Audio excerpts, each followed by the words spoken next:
donne seulement cet élément, vous allez me dire, mais de quoi parle-t-il? Est-ce le code de son immeuble? Le nombre de moutons qu'il a compté hier soir avant de s'endormir? Eh bien, non.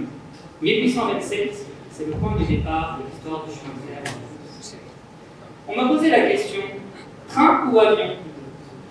En bon passionné de ferroviaire, et de nature à ne pas être la personne la plus yaourtreine qui existe, ma réponse semblait évidente. Mais j'ai envie de faire l'exercice avec vous ce soir. J'ai envie de me remettre en question, de prendre un petit peu de hauteur. Je vais donc faire fi de ma passion pour le ferroviaire pour tâcher de répondre à cette question. On entend souvent... Alors, la première question qui me taraude, c'est pourquoi est-ce que de nos jours, on a cette fâcheuse tendance à rendre idéologique ce qui n'est a priori rien d'autre que pratique. On entend souvent « l'avion ça pollue »,« l'avion ça fait du bruit », etc., etc. Mais je pose une question. Comment fait-on depuis Paris pour aller à New York, Brasilia ou Sydney en train? Expliquez.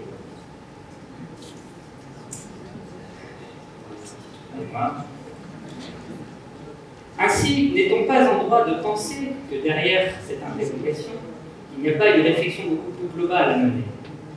Se pose-t-on là, je dirais même, les bonnes questions? Certains parmi vous ont certainement fait le choix d'arrêter l'avion. La principale raison, celle qui est relativement consensuelle, est celle de la préoccupation pour les générations futures. Mais dans un monde devenu un immense village interconnecté, doit-on juger criminel de vouloir rendre visite à sa famille de l'autre côté de la Terre 2 fois dans l'année? En démocratie, en particulier en France, nous sommes tous dotés à la fois de la chance mais aussi de la capacité de pouvoir faire appel à notre esprit critique.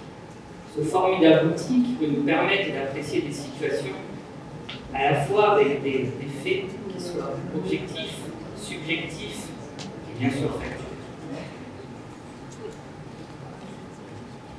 Prenons un exemple concret. Nice, 1h30 en avion, 5h30 en train. Doit-on considérer que l'avion est la meilleure solution parce que plus rapide, ou doit-on considérer que le train est la meilleure solution car plus écologique?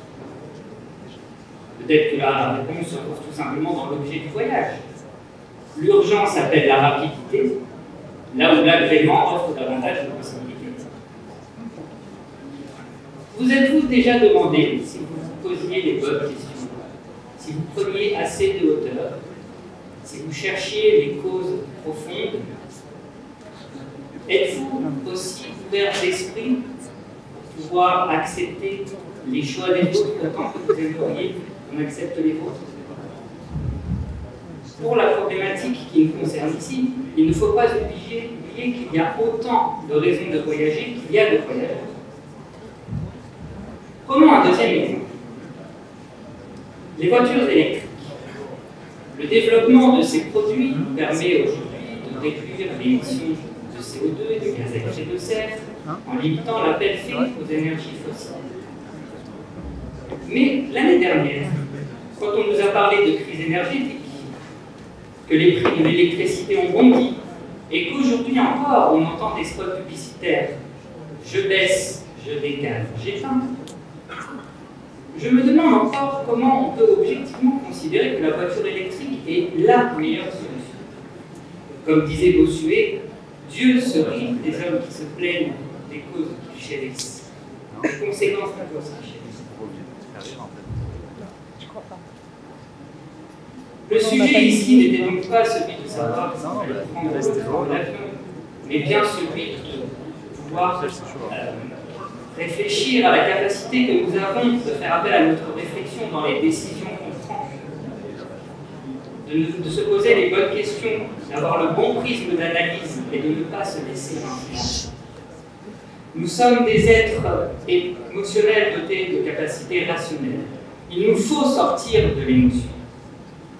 Car l'histoire nous l'a montré, les conséquences du manque de développement de son esprit critique sont parfois aussi graves que les conséquences des causes que l'on cherche à vaincre.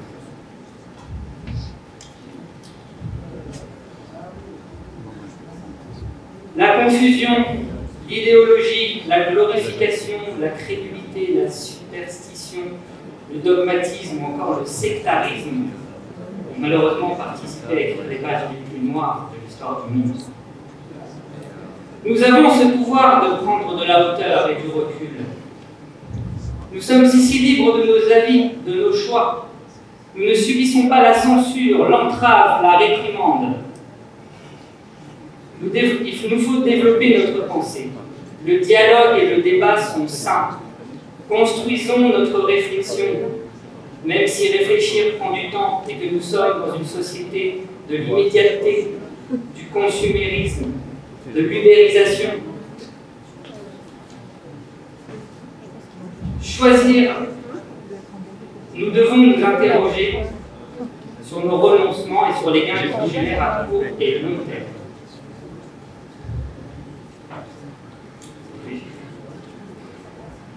Choisir le train ou choisir l'avion doit donc être le résultat d'un calcul pragmatique de l'esprit.